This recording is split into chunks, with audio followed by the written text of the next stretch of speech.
What is up, everybody? Hello, y'all. Tom is in the house. What's up, Tom? Cole is here. What's up, Cole? Can y'all hear me? Feeling Southern today. Got my non-Southern background, Southern accent on. That's my Maryland, y'all.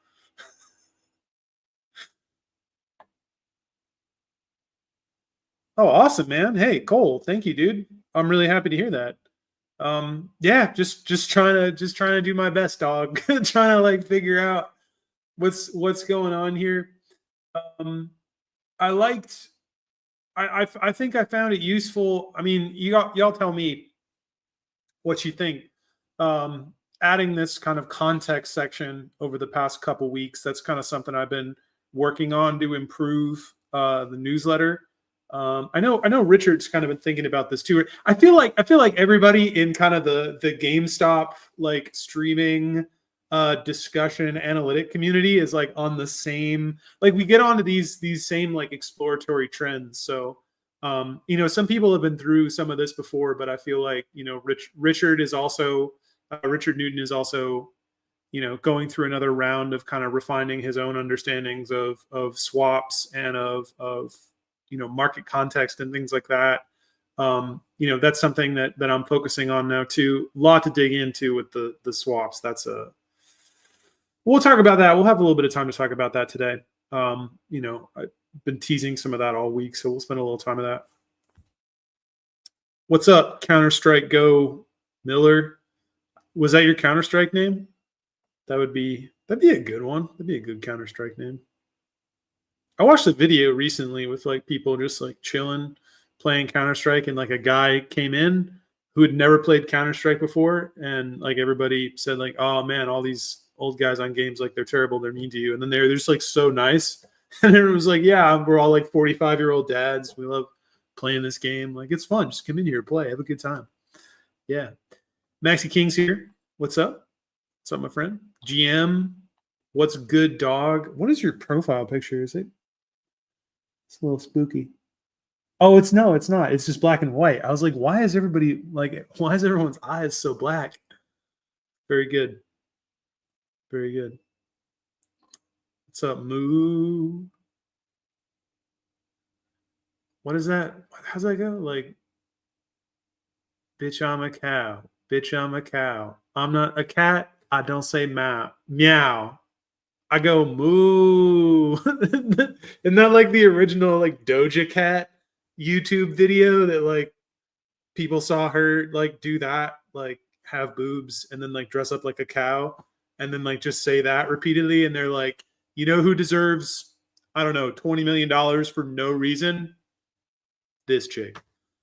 Pretty sure that. William, hello, sir. Welcome. Everybody's trickling in today. We're trickling in. It's that kind of day.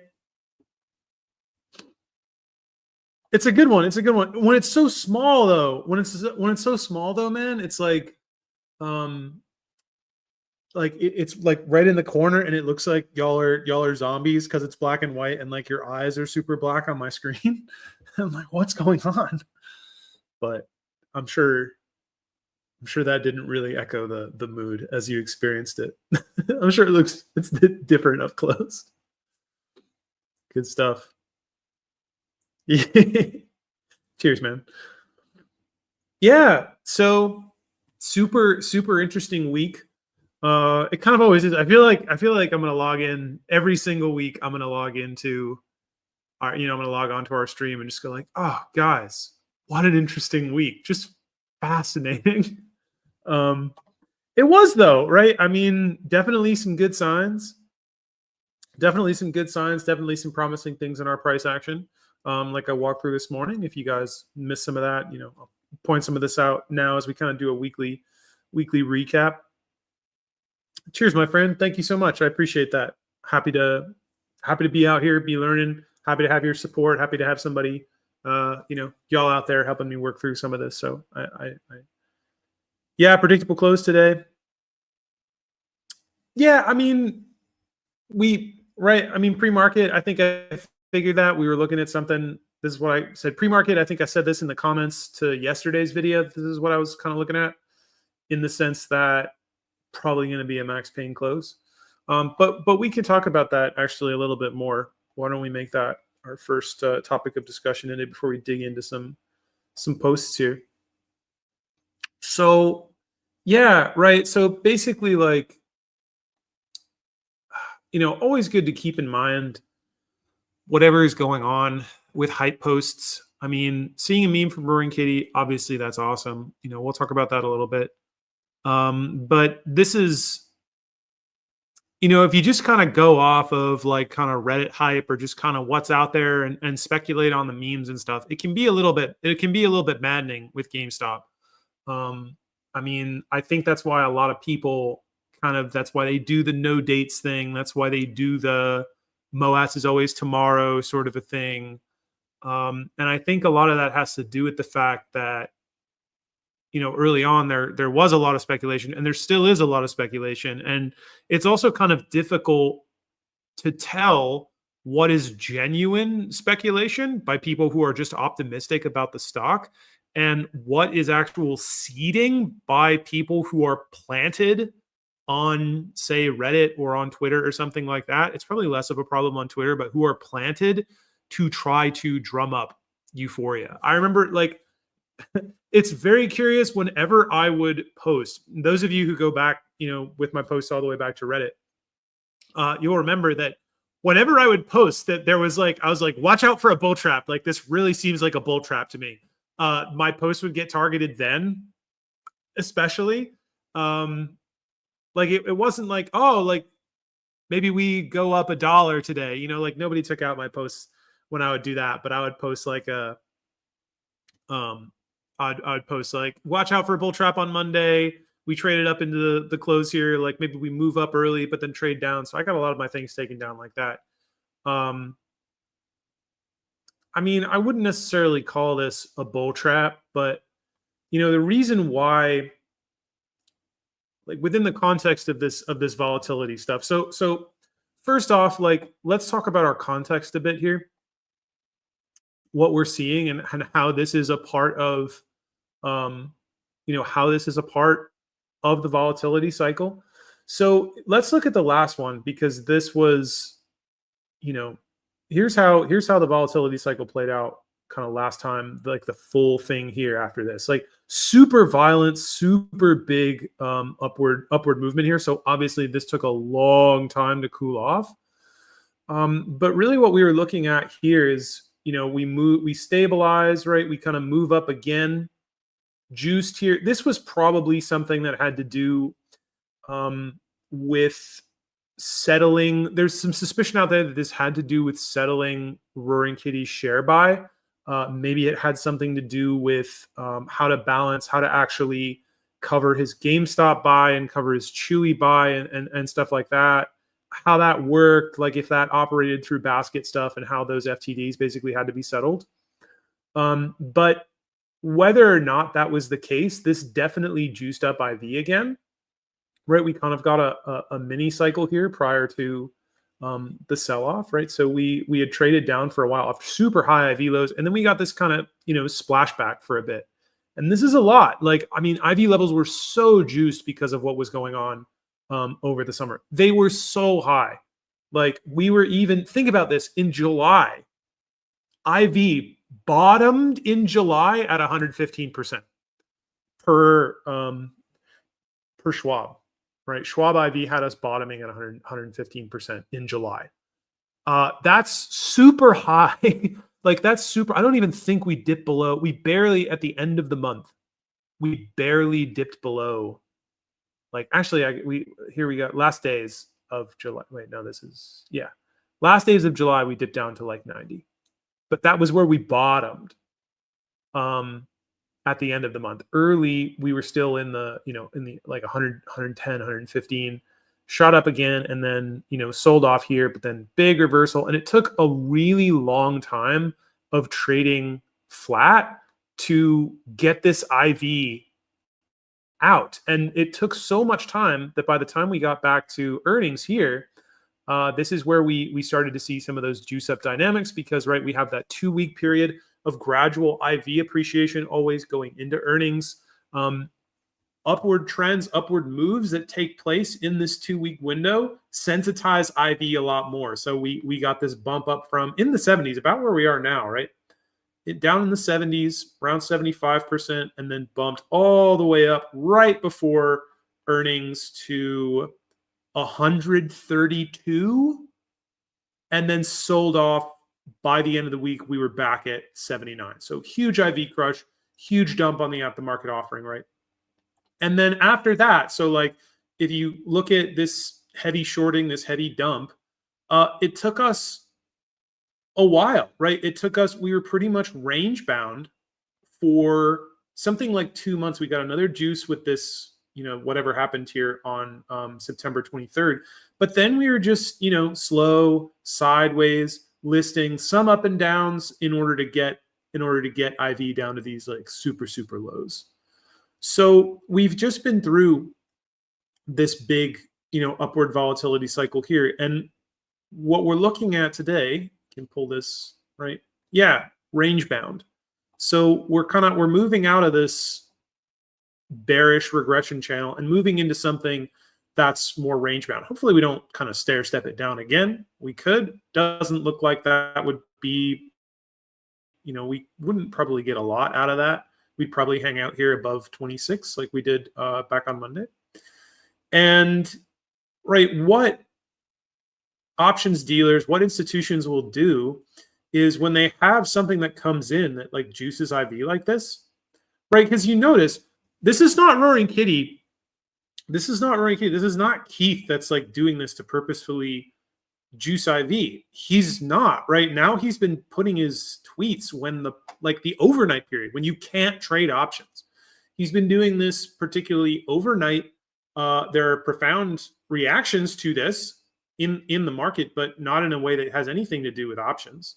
And then market makers, based on, I don't know, whatever's going on, whatever they see happening overnight, then they juice IV the next day. So then they start to push up IV in order to protect themselves, I guess, against potential upward volatility while they're in this cycle, because they're still clearing out FTDs. They're still delivering on these, maybe ETF fail to deliver so that they can continue to refresh and build back up their synthetic liquidity. As we saw, like this had some pretty profound consequences for that synthetic liquidity. Like there were a ton of shares that all of a sudden disappeared overnight from the lend pool because of what was going on here. So what they do, and what we see when we move into these range bound periods, like it does look like we're going into, is they will do these sort of into midweek, we'll do these little runs. We'll do lots of these kind of like little runs in order to juice IV so that they can sell calls into that on euphoria to retail traders. They can sell IV through short calls, especially. They sell short calls. Then they go ahead and then they short this back down or just sell, or if there's some event they need to get on the other side of, they let that happen. They let that pass. And then, they let things fall. IV comes down with it. Then all of a sudden, right, because retail typically does not trade on IV, retail does not know how to trade on IV, retail goes ahead and then sells because they're like, oh no, I don't want to lose all my money. Let me exit my calls. And then they get bought back for cheap, moves to the end of the week. They do maybe another little squeeze, another little volatility squeeze. And then they kind of rinse and repeat this a few times until stuff gets too flat. But it'll take a while kind of for that in the macro trend to get so low that it no longer becomes worth it for them or meaningfully profitable to kind of rock IV, to kind of rock the price back up and forth $1. If they do that for 4 weeks, the changes in IV get pretty minimal. And that's not super profitable. That becomes kind of risky. And so they'll go, okay, time to hit the button and then send stuff back up. So that's what we saw happen here, right? Roaring Kitty, I think he might even be trying his best. On the one hand, he's probably like pointing stuff out, pointing out maybe dynamics in the overnight market. I'm still not sure what this was, right? This is clearly, as I talked about earlier, this is clearly a VWAP order, right? You can, when you see diagonal lines, when you see these jagged patterns like this, instantly I go, okay, that's an average price order. When it just rides moving averages like that, that's an average price order. But of course, before the average price order, we get some chop. This chop out of the gate was actually where our IV was highest. And like if you were selling Feb 30s, Feb 30s here were more expensive than Feb 30s here, or just about as expensive, even though the price was significantly higher. And that has to do with IV. IV, in the case of out of the money options, in many cases can be more valuable than the price of the underlying. So IV, when it had already come down to 84 up here, right? If we like, let's take that contract, for example. Let's take this, mark this off.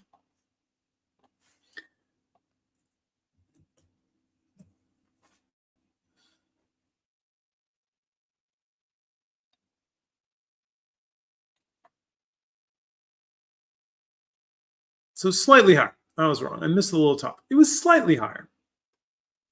But 210 here versus very briefly it went up to 227. But a difference of only about, a difference of 10 cents in the contract, but a difference of like 75 cents in the underlying, but a difference in IV overall of, we have 87 here, even just a few points here, as we see. That's like 3 percentage points. That's not even that much. But it can matter a lot more than the price of the underlying, especially for out of the money stuff. So, you know, I'm not sure, right, what to necessarily squash this down a little bit. You know, we can speculate on things like settlement stuff. We can speculate on stuff, you know, like I said earlier, maybe this had something to do with settling the kind of boof date or the FTD settlement of Roaring Kitty's purchase from back on December 5th, or excuse me, December 19th.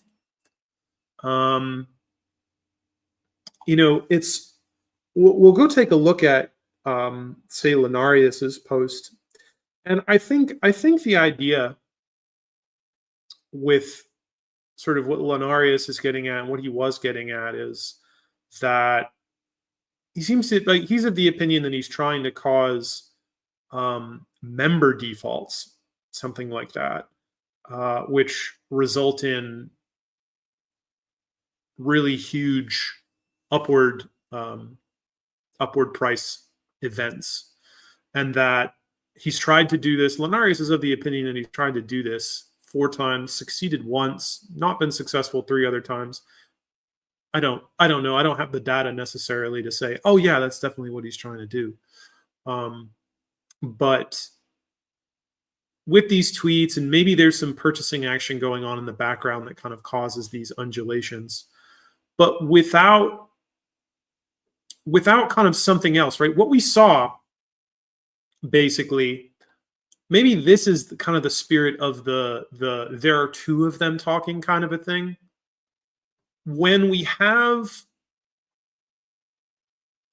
like, people get excited about Roaring Kitty, people get excited about Keith Gill. Great, awesome, amazing, like, fantastic. Love to see whatever he has to share with us. But, you know, Richard Newton made a very good point yesterday, this video yesterday, that, you know, a lot of people assume out on Reddit that what Roaring Kitty is doing is talking specifically to us, talking to the retail and the GameStop investment community. Maybe he is to a certain extent. You know, there's probably little things in there for us. But I think, you know, Richard makes a good point that, hey, don't forget, maybe there's a good deal of what he's saying is him actually communicating with Cohen.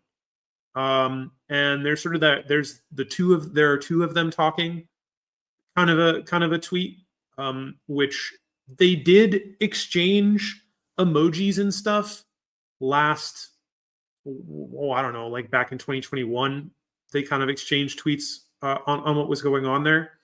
So when we see actually that the two of them are kind of in sync, or they're doing stuff, they're not like planning it, right? They're not actually like planning it together. They're like, what it seems to me is that Roaring Kitty is kind of, he's might be putting out potential, right? He's going, okay, here's this coming up, here's this, cycle, here's this volatility cycle, here's this swap cycle, maybe here's some sort of settlement thing going on.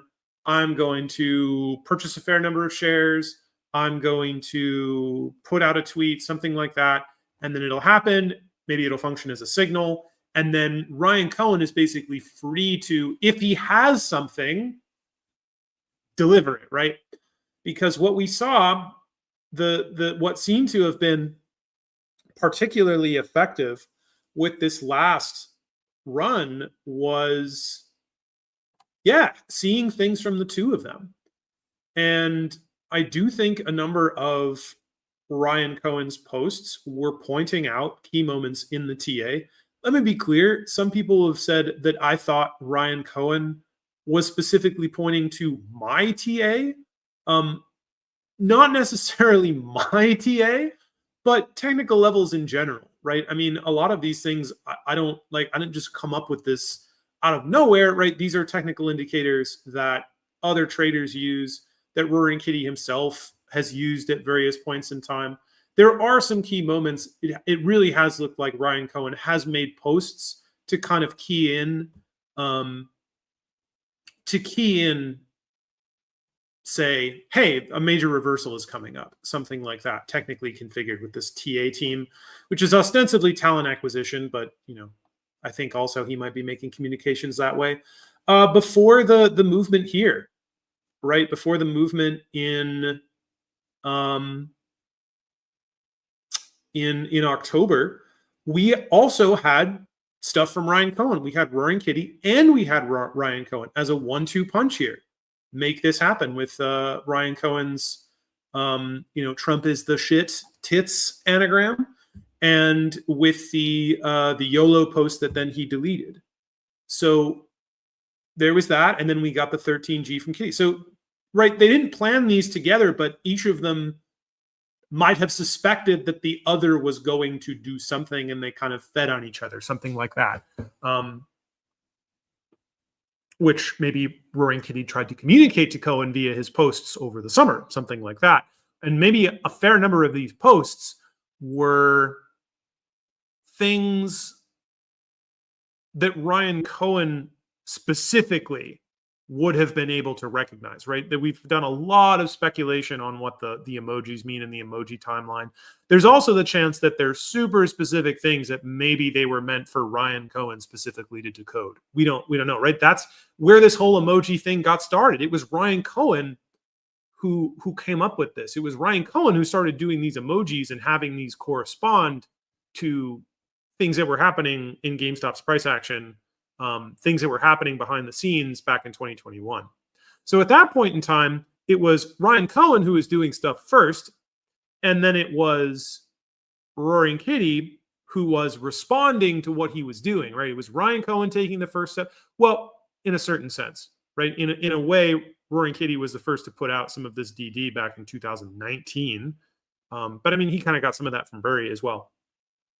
But, there's been this alternation between the two of them.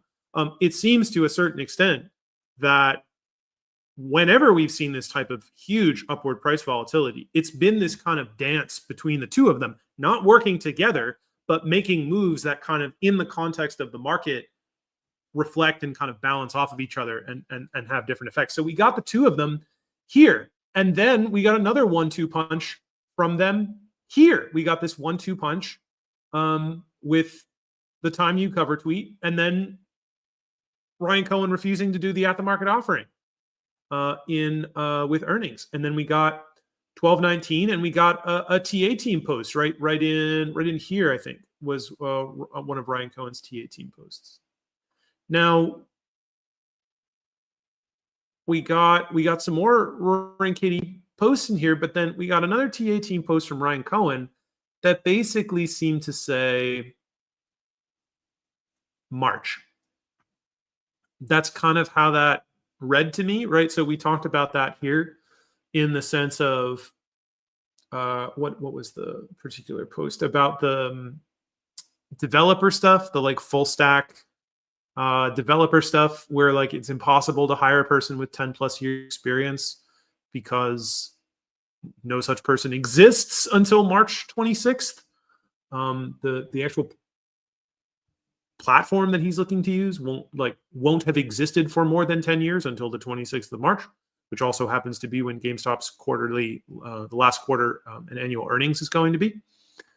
So, I mean, without kind of the 1-2 punch being consistent, it's possible that then, we kind of fell down into here, and maybe Roaring Kitty's tweet has something to do with that, but also to say, hey, patience, it's gonna take some time, maybe something like that. So that's basically what I'm seeing here and what I've seen with our price action.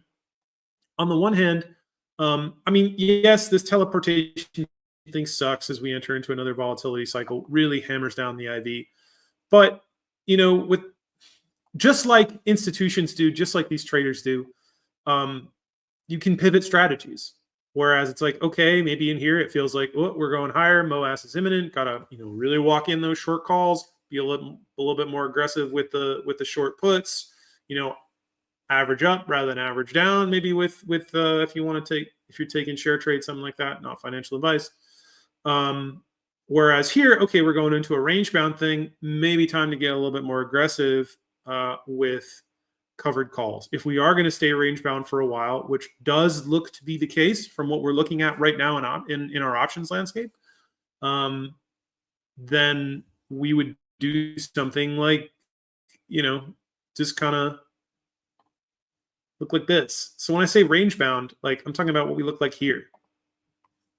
This, just kind of up and down, sideways, sideways, sideways, with okay, IV grind. And you think like, oh, come on, it's so low. 80s, like 75, like, can it really go lower? And back in October, like it really went down into, like, per Schwab, it went down into the 60s, 68 or 69 percentage points there on Schwab. It got really low and volume got really flat. Like we had a couple days of 2 million volume. So would we get something like this? We could see a February that looks like that, where we just kind of hang out in this, like in here, maybe even move a little bit more to the downside and then kind of come back up slightly. We could do that. Again, a good opportunity to sell covered calls, maybe a little bit more aggressively, not necessarily telling you to go do that. But unless there's something that pops up in the next like couple weeks, if we see something else, maybe. But that's at least what it sort of looks like is around the bend there. And traders, these institutions will come in and they'll try and milk this and kind of give it these little snapbacks to just make as much money as they can off of selling IV, because it works. It's worked for years. It continues to work. Hasn't stopped anytime soon. So yeah. Cheers, Roanoke. Thank you, my friend. I appreciate you. Greetings, Lil Serotonin. That's a great name, by the way. I love Lil Serotonin's name. Very good. Yeah, Guido, I think you're right there. I think he's trying to do that. Like, I think he might, he's got something of an educator in him, perhaps. And I think part of this, right, another thing, kind of the third thing that can solve this is, if really there are more people out there who have the ability to discern what is going on with these mechanisms, who's to say, right? Like Roaring Kitty started doing this with 50K in his account.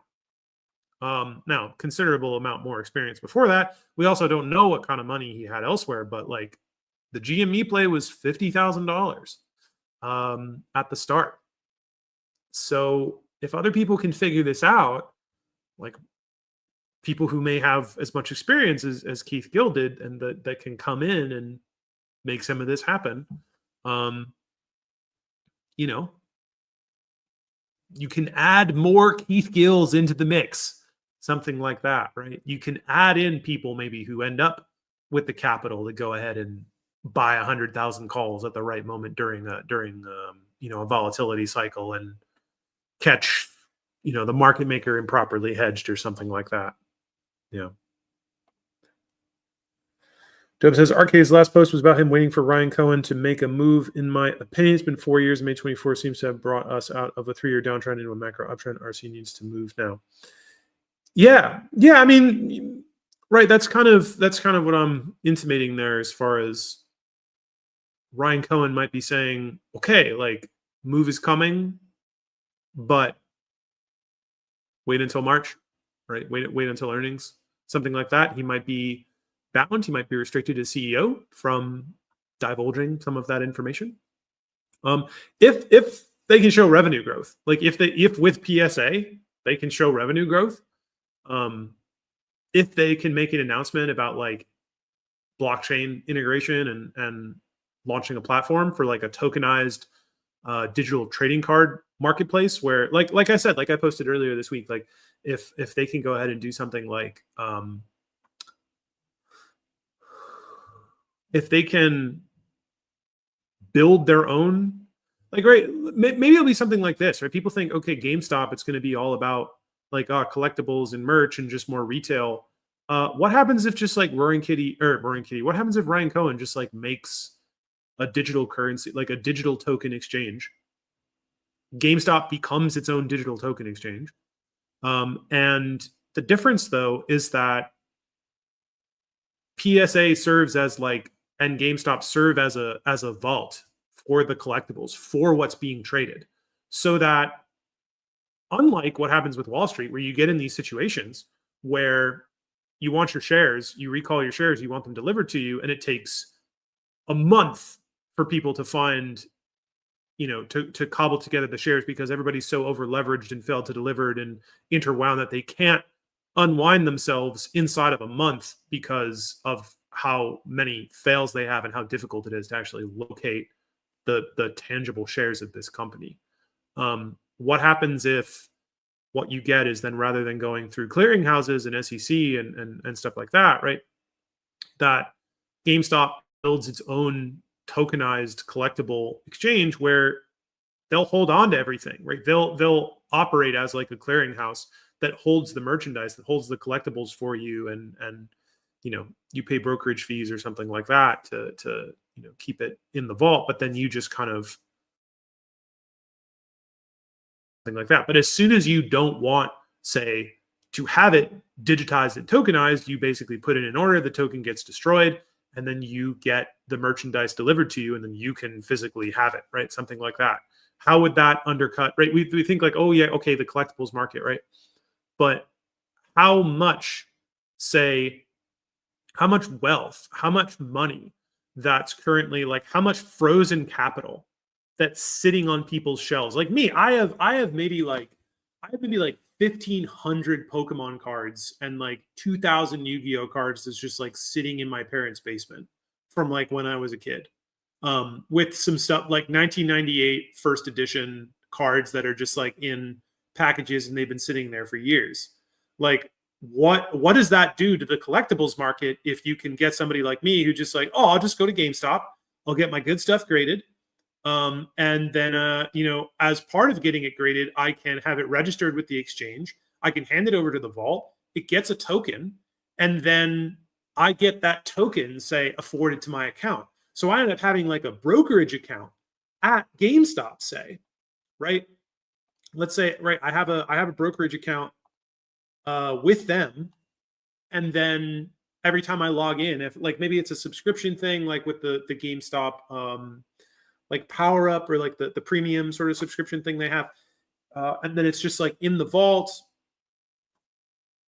and then I can trade it and it gets valuated, and there's a live market sort of display thing where you see the prices of whatever your tokenized collectible is changing in real time, and you can trade it and you can accrue stuff. And if you want to cash out and have it sent to you, like, then you do. But to do that, instead of like an auction system like eBay or whatever kind of distributed sort of secondhand card shop thing in malls, is to kind of move from that and then move it into this like fully digital exchange, like this whole thing that's been developed with like Robinhood and brokerage accounts for the stock exchange and whatnot, right? How many people, how many unsuspecting, 17-year-olds that get their first $1,000 then are going to not go and do cryptocurrencies that can get rug pulled, that are going to do something like, get Robinhood and then have their order flow sold to Citadel and have all their orders front run. Instead, they come and they actually participate. They want to participate in trade, but they do it with collectibles. They do it with video games. They do it with in-game merchandise that actually has a token assigned to it, right? Something like that in this type of brokerage. Think of then that money. It's not going into the, whatever is happening with crypto or whatever's happening with, Wall Street, which is, I don't know, in many ways just as bad as we're seeing here with what's going on with GameStop. That's what they produce anyway. So, maybe Ryan Cohen's got something like that he's hinting at that he might reveal as a vision when it's time to, come March. And if that's the case, right, Richard Newton was saying that that's going to coincide with a couple swap dates. There's one on the 11th that he's projecting, and there's one on the 28th. So is that another sort of key thing? Is that something Ryan Cohen's saying? I don't know. But that's the type of thing that I could see if Ryan Cohen were to come out and say that, like that could really make stuff, that could make stuff happen. Something like that. Me too, Tom. I wish I too had the time to learn to be Keith Gill. Unfortunately, I think I would have had to have gotten a CFA like 8 years ago to make that happen, and I don't think I ever want to do that. Yeah.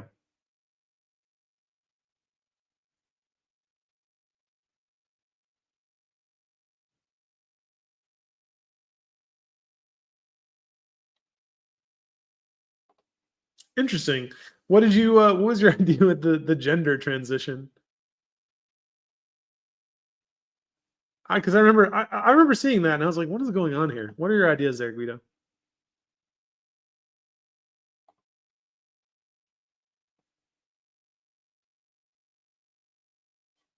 Yeah, that's possible. GM here with the $26 to $27 floor there. This is what I was pointing out in my video earlier today, and what I've been really trying to pay attention to all week is like, okay, are we? Because like, okay, you see a move like this, I was shitting my pants. I'm not trying to be crass, but it's like I was like, I don't like that. You start to worry because guys, I really tried to anticipate this.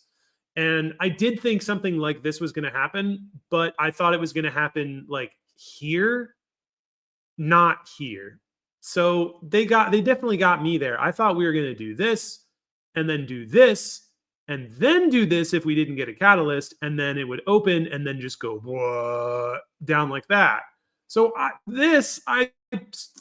thought this was going to happen. Even back when I was still talking to Girk, like that's what he said too. He thought it was going to happen after after January OPEX, once all that OI was off the board. They were able to create enough synthetic liquidity that they could worry less about that earlier. So that took a lot of people by surprise. Nobody in the options market was set up for that. So they really scored one. They had a curveball there. So, but it's worried. It's like, oh man, like I didn't get my position hedged as much as I would have liked because that came earlier than I thought it would. What do I do? Do I jump into hedges now? Like, do I start buying to bet on a reversal? How big is it going to be? Right.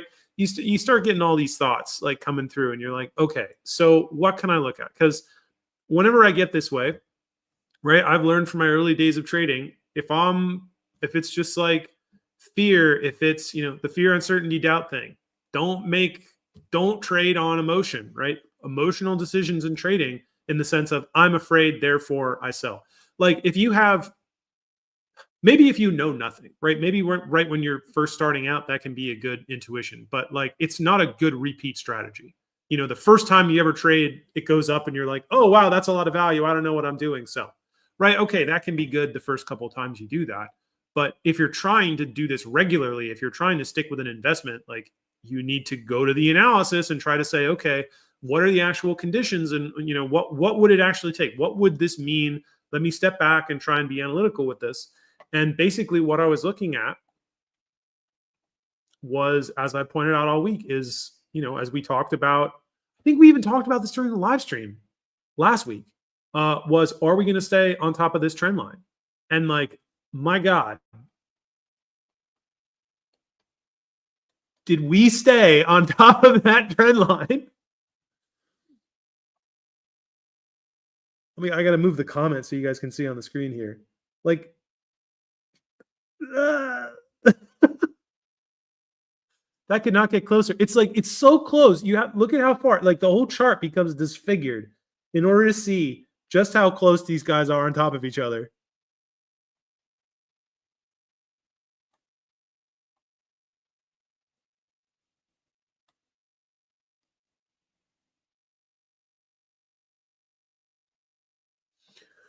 So, I mean, that was a very good sign.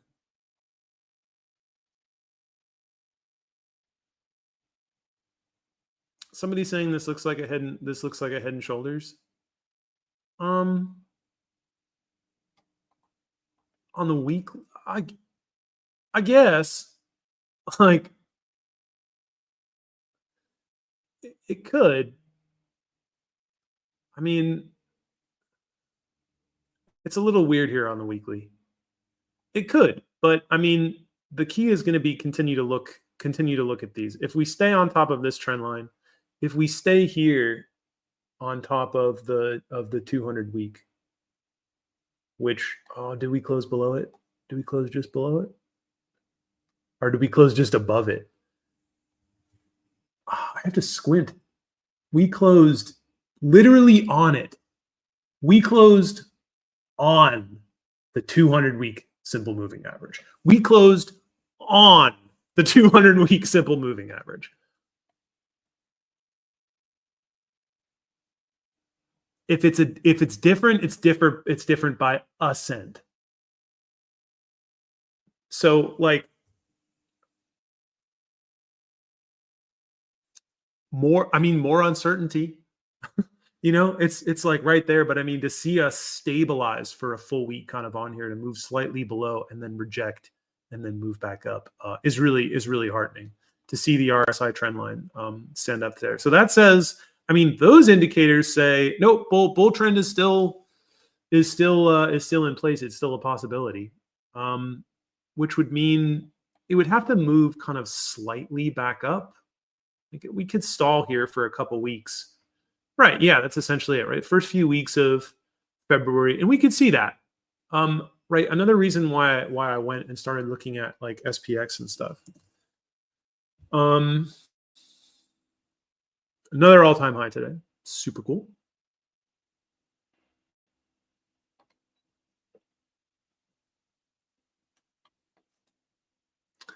Yes, we did a new all-time high, and then we got a little correct. Oh yeah, we slid down. How about that? We slid down exactly. We did. Oh, that's cool. We did more or less what I thought we were going to do today. Right. So move up, new all-time high, and then tested the call wall 6100. Well, the former call wall 6100, and then slid down. Somebody forced us into that big negative gamma zone. We got some volatility here, dip down again, but then we can walk us up just as quickly, and that's exactly what we did. And where do we close? Right on top of that former call wall position there. So definitely bodes well. That continues to bode well going forward. Like I said, we have that kind of broader market optimism going into the 7th of February. So if we stay in these bullish conditions, if we stay looking pretty, heading north, maybe even like consolidating a little bit up here, which I think we have to go up again first, like maybe a little down, but then I think we have to go up again first. Head up, test that 6145, 6150, 6155 kind of composite overhead. First, that kind of says those are the types of conditions that say GameStop is in a good position to kind of trade sideways. The general conditions in the market protect shorting from being super abusive. Doesn't mean it can't happen, but it protects it a bit.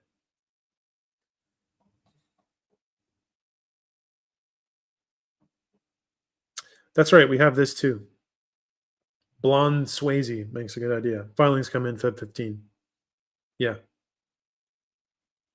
Yeah. So we'll see if anybody else picked up some more GME, any of our favorites. So yeah, maybe stability up to then, and then that'll be another wrench in the mix.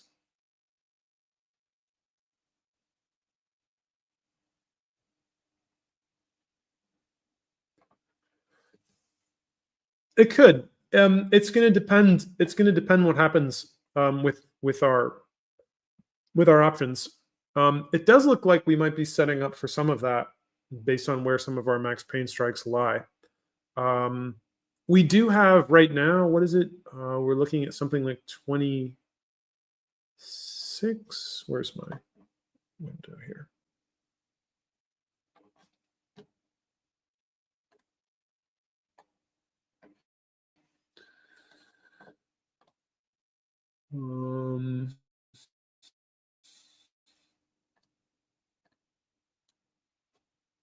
Let's see what this looked like today.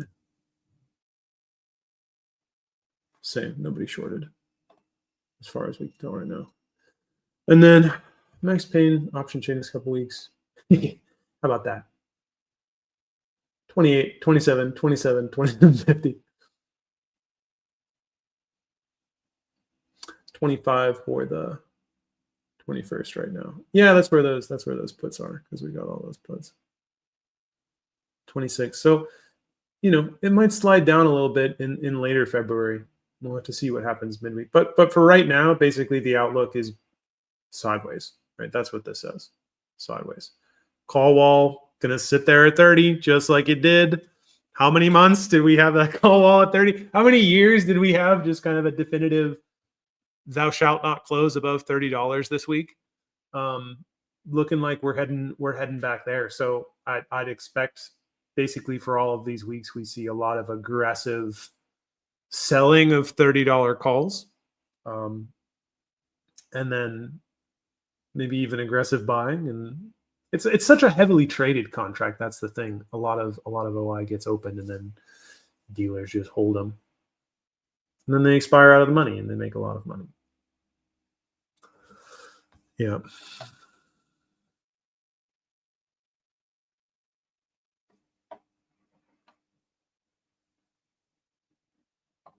What's this?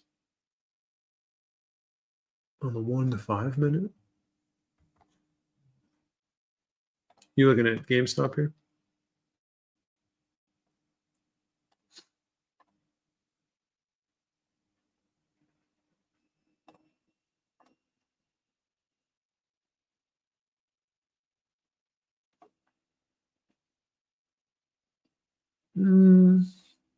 Not seeing a Head and Shoulders.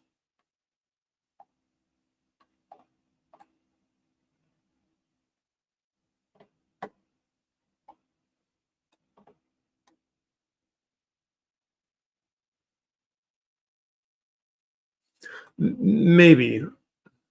I'm not sure that's. I'm not sure.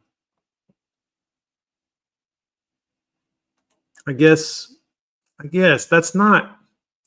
I don't know. Like, we do have this, but that's kind of a little bit too broad. I mean, I still wouldn't be surprised if it goes down. Down here, and then we trade in this range. But for now, let's see, what did our OI look like again?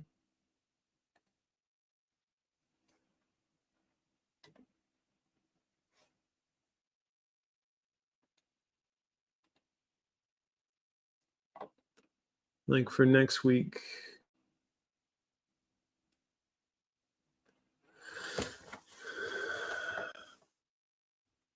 We still don't have updated new OI. We'll see that on Monday, so I'll put that in my report. But we have the same structure basically forming up that we saw right now. So puts out of the money, puts down in the lower part of this kind of negatizes this range a little bit. They're mixed short and long, trader short and long, so they end up being a little bit more neutral than that would otherwise regularly suggest. And then kind of the 2750 and up, that ends up being call dominant, long calls from traders. 30 has a lot of short and long calls, but enough that it's very resistant.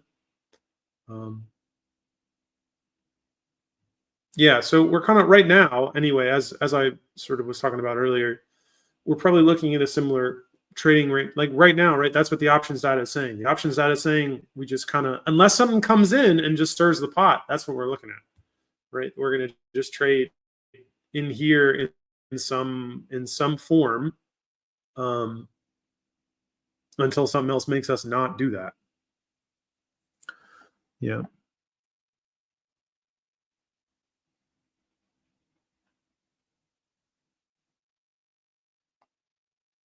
Let's see. Oh, I see. Shares. Yeah. Like buy shares. Yeah. Could be. He didn't though, right? Yeah. But I see why people thought that. Okay. Thanks for filling me in. Yeah.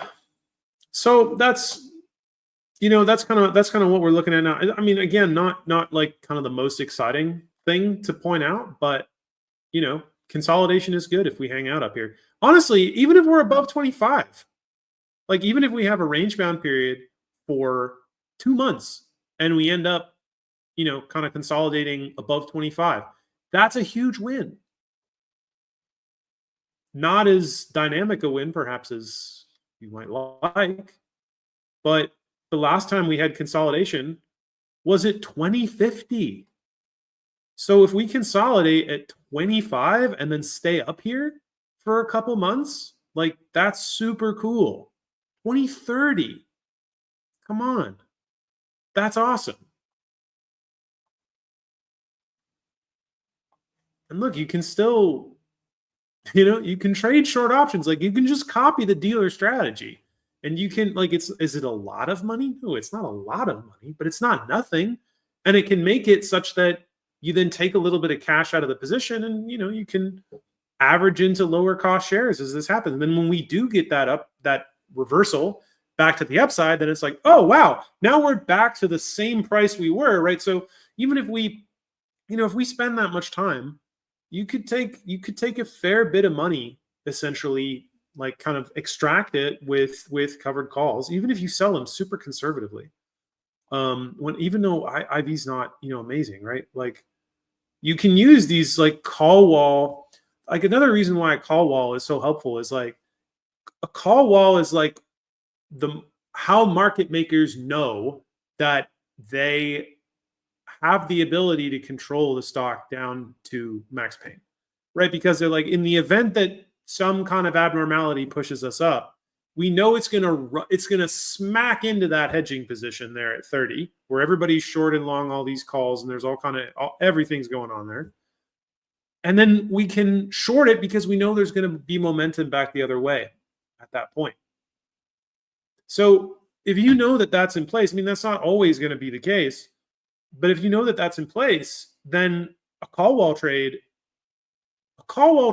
is then usually like a short call wall trade is not properly priced. It's not accounted for by the Black-Scholes-Merton equation because it's calculating a theoretical probability. It's like what did I see? It's like this door problem thing. The one where it's like, if you have 3 doors, right? This is a math problem where it's like, if you have 3 doors, door A, door B, door C, 2 of them have goats behind them, 1 of them has a car, and you have a game show host. I forget the name of it's named after a game show guy. Monty Hall problem. That's what it is. Where if you select you have to make a guess. You have, in terms of theoretical probabilities, you have a statistically 33.3% chance of selecting the car when you make that decision. So then Monty Hall takes away 1 and then goes, Are you sure that you would like to pick that one? Now I'll only give you these two. Would you like to change your option? And then supposedly the correct answer is always to switch the door, because now you have a 50% chance of choosing correctly versus a 33% chance before. But you could also not choose the same. You could also not choose the same door. You could choose the same door, and you would also have a 50% chance of being correct. It's like there are theoretical probabilities when you have no knowledge, but in a realm where there are things that are true, like there is one door that is determined where the car is and where the goat is. And yes, you not having knowledge, who are playing a game of probabilities, might use those statistical theoretical probabilities to guide your information, because to guide your decision making, because you can't get insight into that. But that doesn't change the fact that there's actually a car behind one of those doors that was put there, and there is someone that does have knowledge of that. I've forgotten what I was saying, why I started talking about the Monty Hall problem.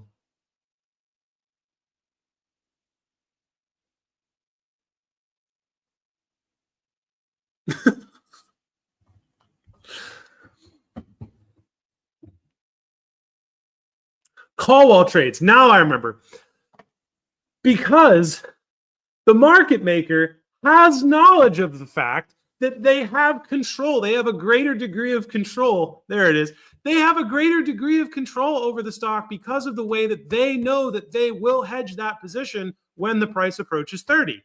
That's not factored into the probability equation by the Black-Scholes-Merton equation. So when you look at the theoretical probability, it is operating not on the knowledge that the market maker has perfect knowledge of that. So when you're like, if you know that the market maker does that, like, yes, it's not, there is a probability that, okay, maybe this week they let it go through the call wall, but the price has stayed below the call wall way more often with GameStop, especially at like $30, than would otherwise be suggested by the theoretical probability. Okay, it's not just like, oh, free market and oh, it just so happened to close above 30 this week. No, they know that they can hedge differently to affect that. They know what their hedging will do. The theoretical probability derived from the Black-Scholes-Merton model does not tell you that. So there's an edge in making trades. This is at least my argument, right? There you have an edge that beats out the theoretical probabilities. That's even greater than the statistics when you can infer these market maker incentives. And you can infer them based off of being able to correctly read the, not just gamma exposure, but gamma exposure is a major part of it. So it way alters the probabilities you're dealing with. Now you have to take some of that on assumption because you yourself don't have perfect knowledge. But it seems, I don't know. I'm not a mathematician. I'm maybe if I actually did the math, it would come out and the theoretical probabilities would be the same. But in any case, this is not financial advice. I'm not telling you to go do this, but I'm trying to make sense of whatever this knowledge is that I'm looking at here.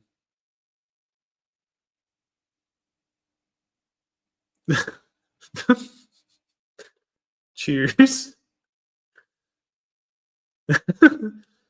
Cheers, my Netherlandish friends. My doctorate is actually it's a combined PhD in history and Renaissance studies. So actually very like nothing to do with economics or finance. Yeah. I researched 15th and 16th century Latin literature in Eastern Europe that was brought from Italy, and looked at particular ways that Renaissance humanists attempted to help church and crown administrators reform administration in the Polish-Lithuanian Commonwealth. That's what I looked at. Yeah. It's not hate, dog.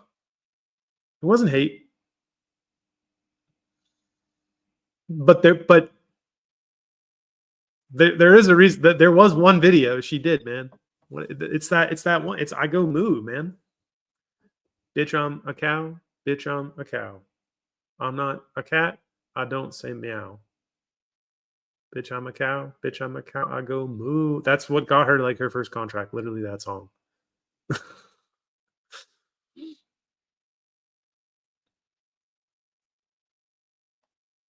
Come home, December Rick. We took I'm just imagining now, especially because the colors of the Simple Rick factory in Rick and Morty are purple like DRS. I'm just picturing like we took the unblemished optimism of a GME trader who refused to let go of his shares. Time and time again, he dreamed of stepping out from the machine and tasting real freedom when those tendies printed after he went to the moon. Taste the dream of shattering the grand illusion. Come home to Simple Rick. Everybody go watch that clip. You'll know what I'm talking about. Yeah. Yeah. So there are a couple DDs. Actually, any other questions I get before we go on and take a look at some of these posts I wanted to take a look at? Just post them down in the down in the chat. Thanks, man. Yeah, I used to do like improv comedy when I was a kid. I used to go to like theater camps when I was a kid. Oh, very cool. And yeah, and there used to be like improv games and stuff. So even though I wasn't very good at it when I was doing it, I was like, I got the impression that if I want to be cool, I have to know how to improvise things that are silly. If I don't, no one will like me.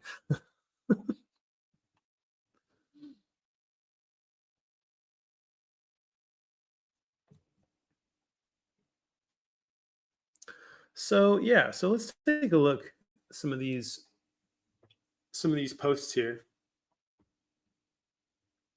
So yeah, right. Those of you perhaps who remember Lenarius back from last July, we mentioned him a few times here.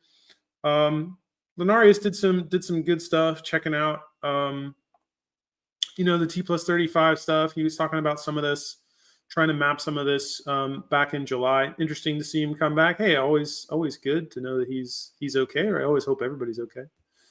But what his sort of ideas he's looking at is that he thinks perhaps Ryan Kitty is trying to cause NSCC member defaults through what he's trying to do. We've talked over a little of this here, but if you want to check out some of the fuller discussion of it or some of Lenarius's older stuff, you can go check that out on Reddit. Not necessarily like, I'll also say this too. Some people like, please be skeptical, right, of all of this. A lot of stuff that I say is like, oh, okay, let's read this, and like maybe it's wrong, right? Like, but how wrong are things, right? A lot of people tend to have like, I try to take an approach when I'm reading things. This is sort of something I think about too, and also from like my academic background that eventually I got to, where it's like, I had a lot of colleagues who would say stuff like, oh, this is problematic and it's wrong, and therefore we don't have to pay attention to it. It's like, well, if that's how you approach everything, like, you'll never learn anything, because you go like, oh, I found one thing wrong, therefore it's problematic, therefore I don't care about it. It's like, well, people would do that. I noticed people started to do that with some of like, these great authors. Like Freud was a good example. It's like, was Freud right about everything? No, like Freud was wrong about a lot of stuff. Like I happen to disagree with Freud's model of the psyche insofar as he argues that like sex is the supreme orienting function in the entirety of the human psyche. Now, that's probably true actually for some people.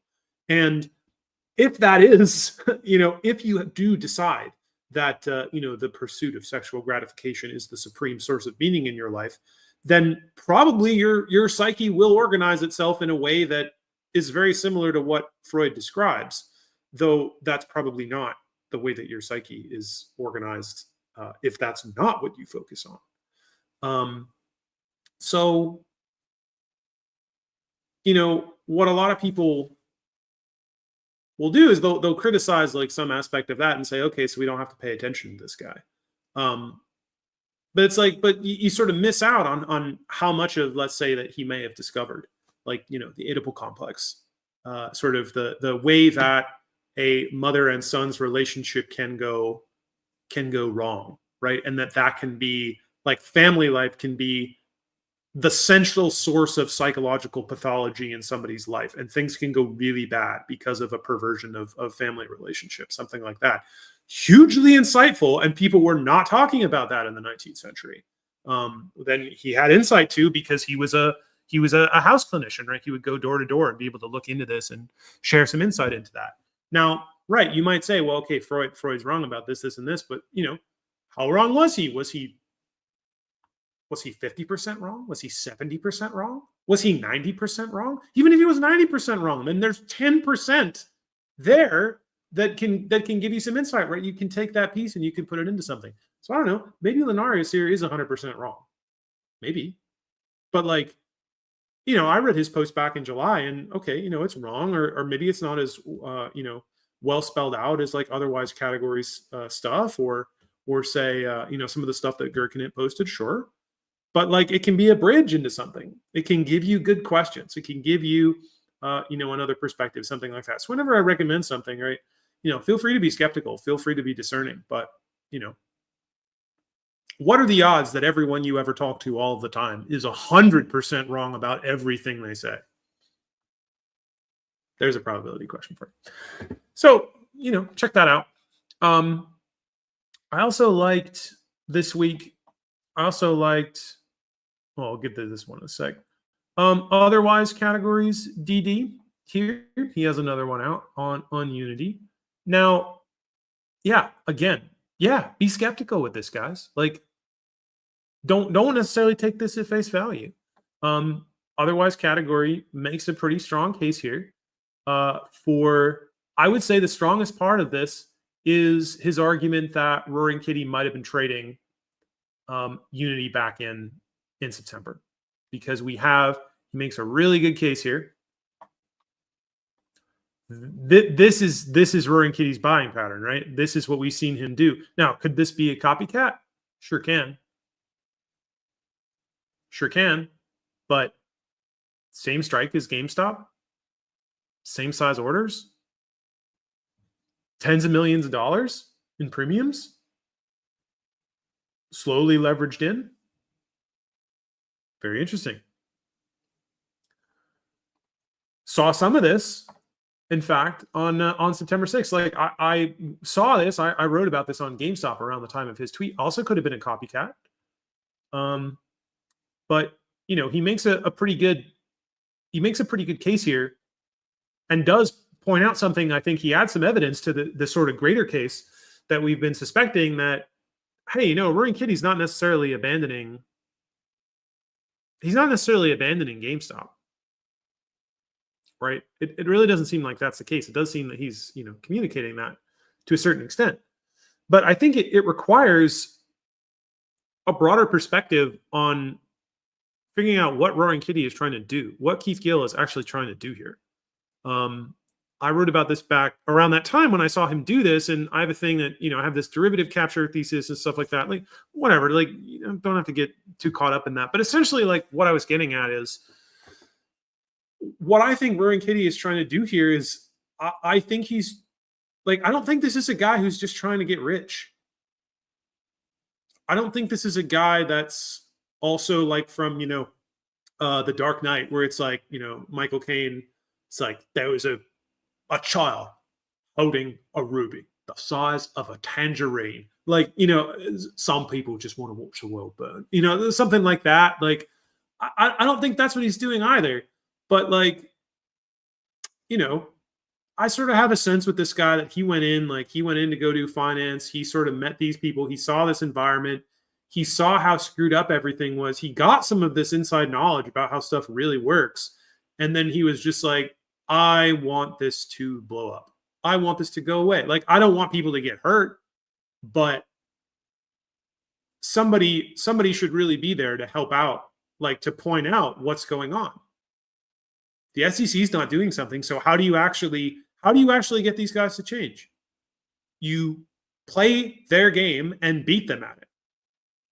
And I wouldn't be surprised that this is like GameStop is the most visible part of this multidimensional strategy that he is pursuing, where the okay, fine, I'll do it myself thing. Yes, it could also refer to a specific thing he was doing the past summer. But what happens if he actually does make $1 billion?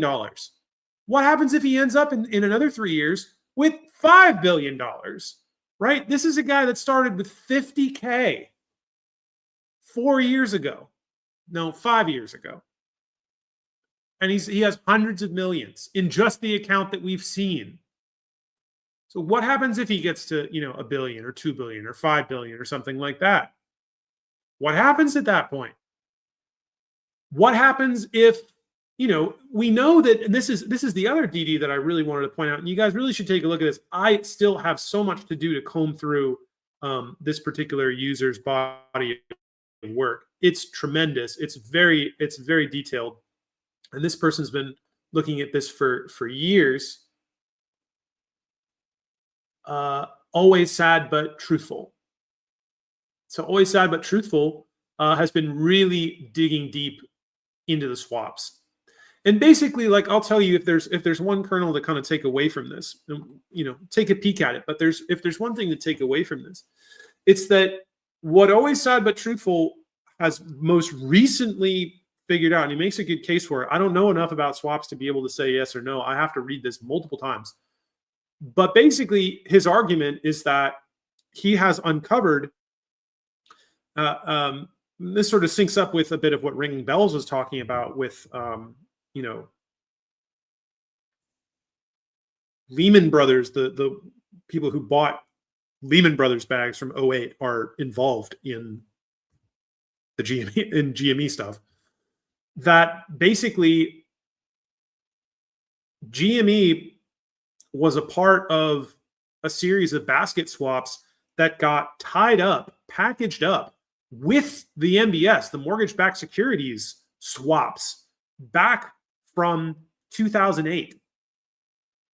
And that the housing market, like the actual housing market, did not fully go into default back in 2008. That Michael Burry exited his position because that was going to be the only chance he'd have to do so, but that actually the market did not fully go into default.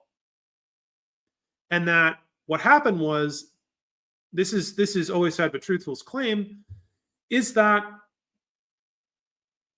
all the financial institutions leveraged the government to get the liquidity to bind up the mortgage-backed securities with some of these failed basket swaps, many of which included GameStop at the time, bound these all up together, and then basically can kick them into the future. And what it seems is that perhaps why Michael Burry in the first place was involved with GameStop is not that, oh, Michael Burry's done it again. He's found his next play. Oh, this is his next big play. No, it's that Michael Burry never stopped researching what was going on with the MBS swaps and continued to follow what was going on in the aftermath of 2008. And that led him to GameStop, because GameStop is bound up with the MBS swaps from 2008, which, always sad but truthful points out, are actually set to expire in 2034.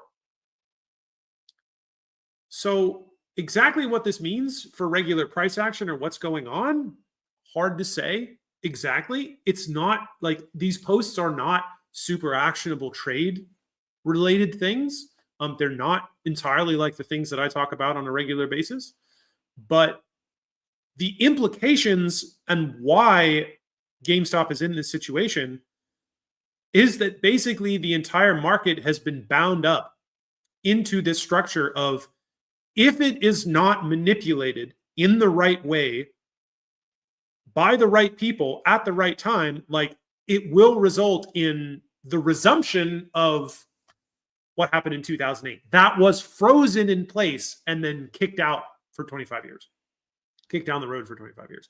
Now, other people have said this to a certain extent, but this is the first time I've actually seen anyone go line by line through the swap data and point that out, like actually make the connection and show line by line how these things were put together, and how that, yes, indeed, these are on the same books with the same underwriters, things like that, like Credit Suisse going all the way back to 2008, UBS going back to 2008, Deutsche Bank going back to 2008. It's part of this. So, I mean, yeah. Yeah, dog, they expire in 2034. Yeah. Yeah, hey. Yeah.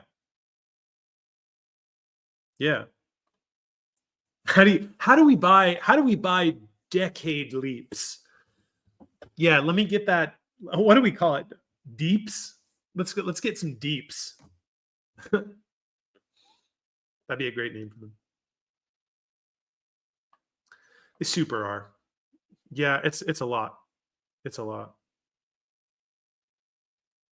Yeah. But I definitely recommend checking it out. So, that's what I've been thinking about this week. I think the problem with swaps, though, is like it's such a black hole. It's such a black hole. Like whenever I get confronted with something like this from the swap stuff, and I just see that data and I see that stuff, I'm just like, it's almost like, I don't know. You feel like you're finally kind of getting to the end of the trail of breadcrumbs, and then you find out that like they lead into a bakery or something, something like that. You realize that you're only just like kind of 20 to 30% in, and now you have to, what's the phrase? It's like looking for a needle in a stack of needles. What's worse than looking for a needle in a haystack? Looking for a needle in a stack of needles. Something like that. So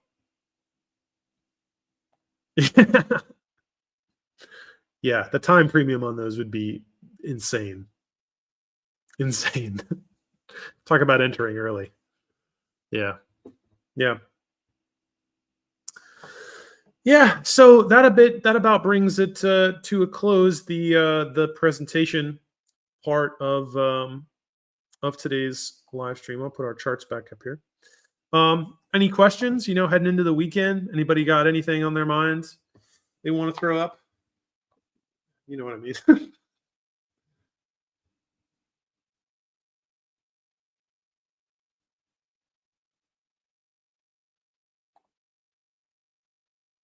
Yeah, maybe. That's a good idea. Right. Yeah. Nobody talked about dark pools however many years ago. And now we just like look at them. We just have streaming dark pool. Think about this. Think of how dumb it was that like 5 years ago, nobody talked about dark pools and they just like pretended that they weren't a thing. But now we just have streaming dark pool data and we can just see how the order flow is rerouted. Yeah.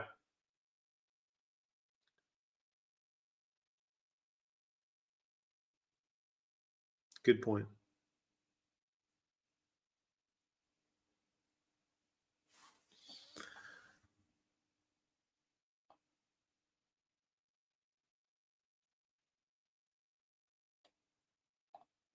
B-Dizzle's a cool name. Yeah. I think I really think, right? Because like at some point, like if you've got $250 million, like you've seen the guy, he still lives in his house in Brockton. Like he's not, he has a purpose for this money. And that purpose is not, to enrich himself gaudily. That's kind of a good point in general. It's like, if I reflect on something that made me a better trader and made me a better investor, was like just guiding my decisions better when it came to money in general, is like more is not a great orientation toward money. Just how much do you need? More is not a great orientation, because more, people say, oh, it's greedy, it's bad. And it's like, well, maybe, but I think the greed lies in aimlessly wanting to have more, right? So it's like the difference between, I don't know, like you can have your issues with Musk, like, obviously he's got some weird quirks to his personality. Um, I particularly don't think he's a Nazi. But like, all of this stuff aside, regardless of what kind of political orientation you have to the guy, like he has a purpose for what he wants. Like he wants to colonize Mars. Like whether you think that's a worthwhile goal to pursue, it's not gaudily live in luxury. Like it's not an aimless pursuit of more money because more. Or somebody like Bezos. Like Bezos is kind of also on the same page, like with his Starship thing. I don't think doesn't seem to be as quirky as Elon. Um, he doesn't seem to have quite the same vision, but like he has a logistics vision as well, and it's not just like have more money because more. And so like I'm not sure what like Griffin's vision is. I think like Griffin kind of strikes me as a guy who's like, well, I would say Griffin's probably also not a guy who's more money because more. He's a guy who's like more money because fuck you, like more money because I'm better than you or something like that. I don't know. Which is also not a great way to do it, but it is more specific than more money because more. But I noticed like I started being a lot better with my trades when I was a lot more disciplined about what I specifically needed the money for. It was like, okay, I need whatever it is, $40,000 to plan my wedding. So, okay, what do I have to do? What type of trades do I have to do to make progress toward that? My parents have some medical bills coming up. It's going to cost another, $10K on top of that. How can I develop something so that, that's not a hit for them? Okay, right. Specific goals for it.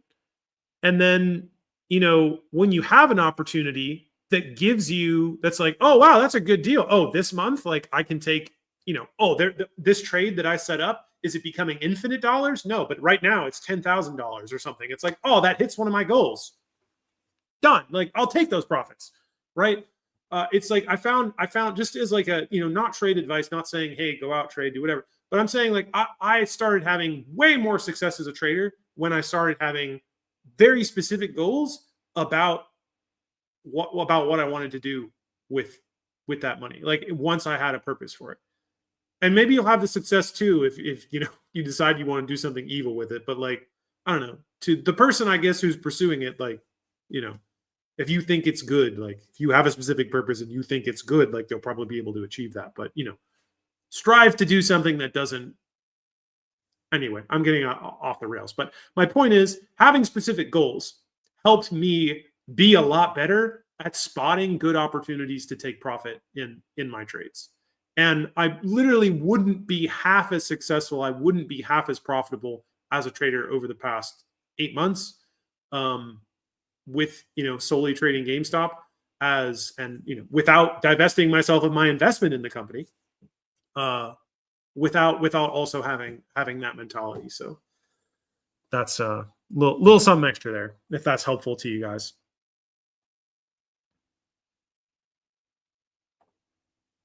Yeah, Tom's got the right idea. Hey, 9 more years of cycles. Hopefully everything gets reformed and things change, but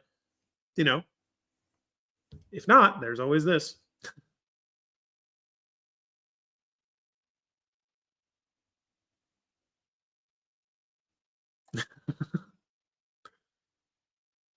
Yeah.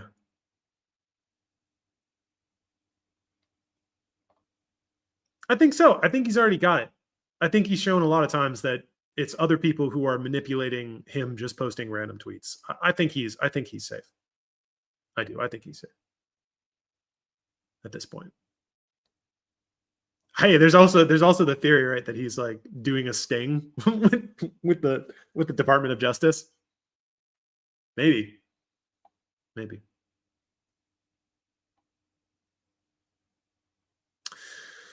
All right, y'all. Thank you very much. Thanks again for wonderful live stream. Thank you for your company. Thank you for your support. Thank you for your questions. Thank you for being so engaged. It's always great talking to you guys. I really appreciate seeing you. after market close on Fridays. I genuinely hope you find this helpful.